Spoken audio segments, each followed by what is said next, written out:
what kind of shelter did basketball put you in that kept you from learning about this stuff early on? Do you think basketball was a cause that kept it like delayed?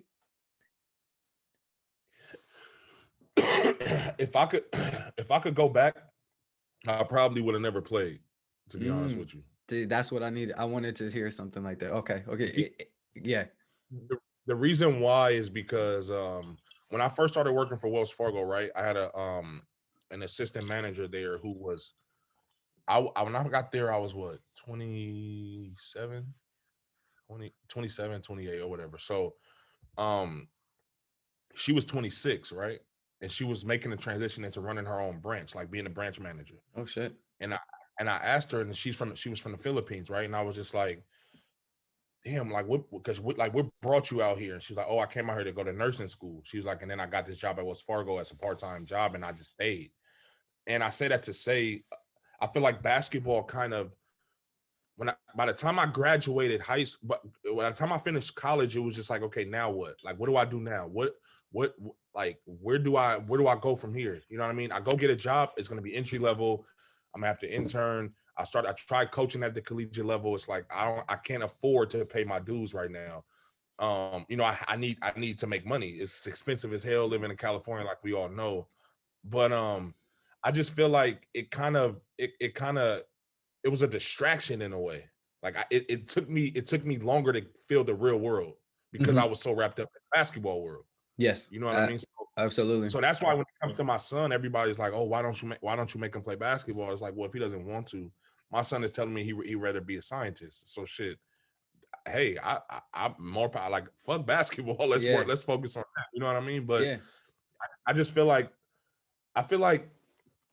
with when it comes to youth sports period, right? And I'm actually writing a book on this. When it comes to youth sports period, the adult egos fuck it up, Mm. and they brainwash us as kids to think about it like this. Let's say if you're an eighth grader, right, and you're the number one player in the country, right, as an eighth grader, which is ridiculous if you think about how that sounds, right? Um, We've seen it it happen before, bro. right, right. But let's say you're the number one player in the country as an eighth grader. For the rest of your career, you have to fight to stay number one. Because once you drop to number two, they're gonna say what? You fell off, right? Hmm. And then you think of all the other kids who are not number one. They're spending the rest of their career trying to become number one. Hmm.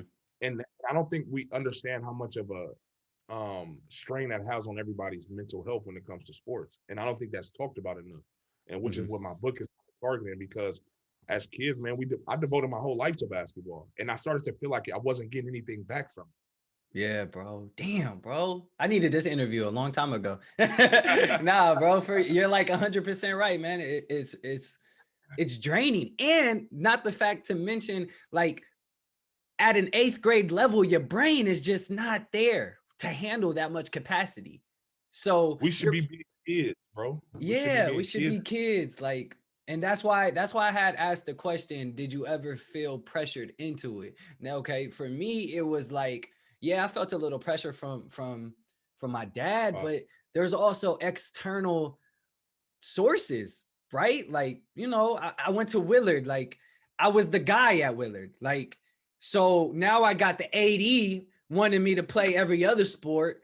I got, right. you know what I mean? I feel the pressure from external people. Now people are starting to realize that's Juwan, the kid with the long hair, right? Like they probably don't even remember my name. It's like the kid with the long hair who hoops. Like I still Right. get that shit till this day. And like, Me too. so it's like, you start to like feel like that's you, right? And then Yep. you're like, okay, I got no choice, right? And so I think that's super important. Like for my son, he's 2.5, and like I hear my friends talking about like, yeah, man, my son, like he dunking and stuff, like on the little baby hoops and stuff. I'm like, yeah, like my son, he only wants to play with it when he wants to play with it. Like I'm not gonna sit here and put the ball in his hands and say, go shoot, go shoot, go shoot. Like if he wants to do something, if he wants to cuddle with me, we gonna Right, cuddle right, and watch TV. right, Like right. And just be that's you know what? That's another thing that I don't think we address enough as a community, is just the whole, like, we don't allow young men to express their emotions and their feelings and their intimate side. You know what I Yeah. mean? Like my son is really big, right? He's a huge kid, but he's a teddy bear. Yeah. What I mean, like he's 7 and he still is gonna lay next to me. He's gonna rub on my arm. You know, he loves that skin to skin affection, Yeah. and it makes, as a father, that melts me. I Yeah. love Yeah. that shit. You know Yeah. what I Yeah. mean? Yeah. I'm not gonna be like, oh no, toughen up, like be hard. No, no, fuck that, bro. Fuck Yeah. that. We don't.